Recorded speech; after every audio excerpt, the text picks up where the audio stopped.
Halo semuanya, perkenalkan saya Rafinda dari kelas 11 IPA 1. Pada video kali ini saya akan membahas tentang pemanfaatan gelombang bunyi pada hewan. Pertama-tama, saya akan membahas tentang apa itu gelombang bunyi. Gelombang bunyi adalah gelombang yang merambat melalui medium tertentu, dan merupakan gelombang mekanik yang digolongkan sebagai gelombang longitudinal. Bunyi memerlukan medium agar dapat merambat dan bisa terdengar. Dalam perjalanannya, gelombang bunyi dimanfaatkan untuk banyak hal, mulai dari ultrasonografi, terapi ultrasonik hingga sonar. Selanjutnya kita akan masuk ke pembahasan inti, yaitu tentang pemanfaatan gelombang bunyi pada hewan kelelawar dan lumba-lumba. Pemanfaatan gelombang bunyi pada kelelawar. Kelelawar banyak dijumpai di gua yang sangat gelap. Untuk dapat terbang dengan arah yang benar, kelelawar menggunakan sistem sonar. Kelelawar biasa berterbangan di tempat-tempat yang terpencil, namun selalu mampu berbelok atau bahkan bermanuver dengan kecepatan sangat tinggi. Kelelawar sangat jarang menabrak dinding gua atau tembok di hadapannya. Kelelawar mengeluarkan bunyi frekuensi yang tinggi, bunyi ultrasonik, sebanyak mungkin. Kemudian ia mendengarkan bunyi pantul tersebut dengan pendengarannya yang tajam. Dengan cara itu, kelelawar dapat mengetahui benda-benda yang ada di sekitarnya, sehingga kelelawar dapat terbang pada saat keadaan gelap tanpa menabrak benda-benda ataupun binatang lain di sekitarnya. Perhatikan video animasi berikut.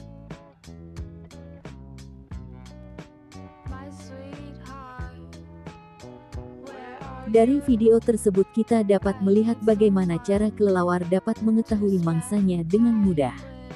Suara yang dihasilkan kelelawar dapat kemudian dipantulkan kembali oleh hewan yang berada di hadapannya.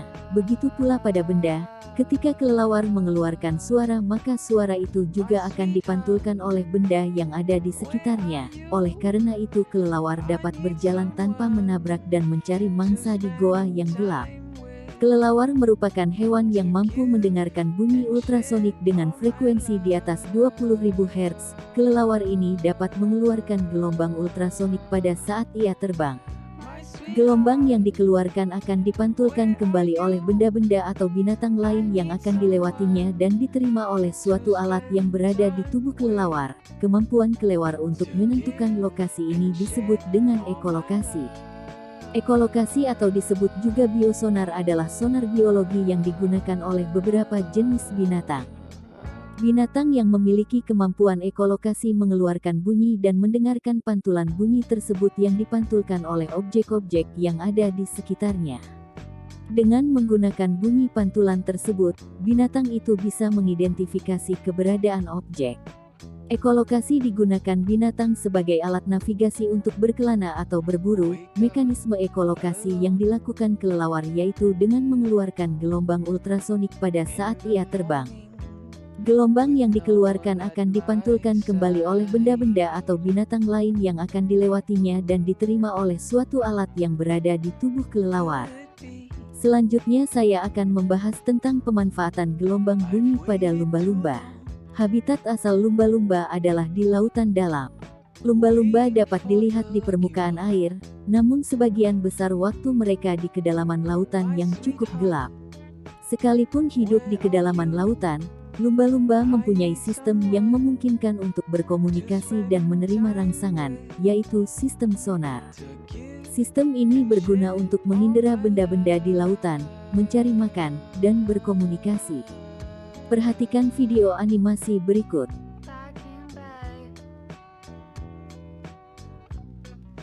Dari video tersebut kita dapat tahu bagaimana cara lumba-lumba mengetahui keberadaan mangsanya.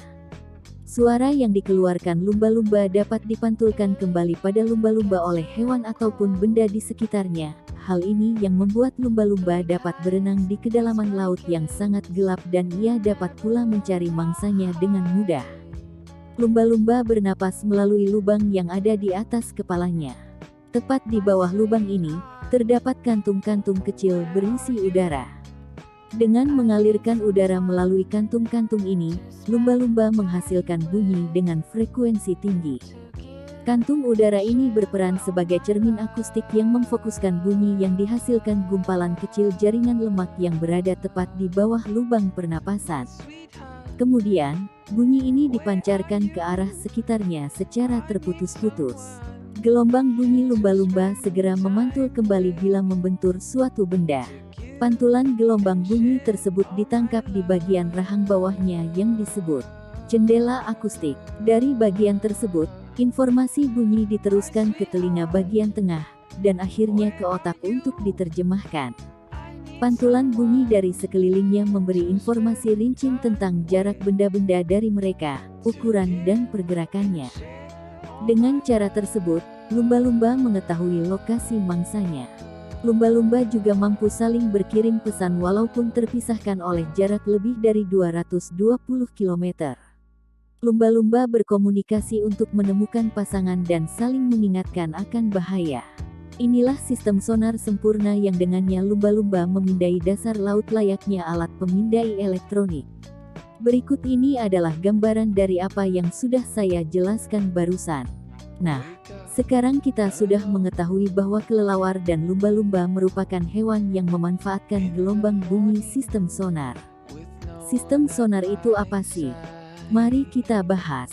Sistem sonar merupakan sistem yang digunakan untuk mendeteksi tempat dalam melakukan pergerakan dengan deteksi pantulan suara frekuensi tinggi ultrasonik. Sonar atau sound navigation and ranging merupakan suatu metode penggunaan gelombang ultrasonik untuk menaksir ukuran, bentuk, dan kedalaman benda-benda. Prinsip kerja sonar adalah berdasarkan pemantulan gelombang ultrasonik. Sonar memiliki dua bagian, alat yang memancarkan gelombang ultrasonik yang disebut transmitter-emitter, dan alat yang dapat mendeteksi datangnya gelombang pantul gema yang disebut sensor-receiver. Gelombang ultrasonik dipancarkan oleh transmitter pemancar yang diarahkan ke sasaran, kemudian akan dipantulkan kembali dan ditangkap oleh pesawat penerima receiver. Dengan mengukur waktu yang diperlukan lagi dari gelombang dipancarkan sampai gelombang diterima lagi, maka dapat ditentukan nilai jarakan dari kedalaman laut. Sistem sonar ini tidak hanya digunakan oleh lumba-lumba dan kelelawar saja, tetapi banyak hal lain yang menggunakannya. Seperti contoh pada kapal, sistem sonar pada kapal digunakan untuk mendeteksi kedalaman kapal. Berikut gambaran cara kerja sistem sonar pada kapal. Itu tadi penjelasan saya mengenai pemanfaatan gelombang bunyi pada hewan. Saya memohon maaf apabila terdapat kesalahan dalam penjelasan saya. Terima kasih sudah menyaksikan video ini.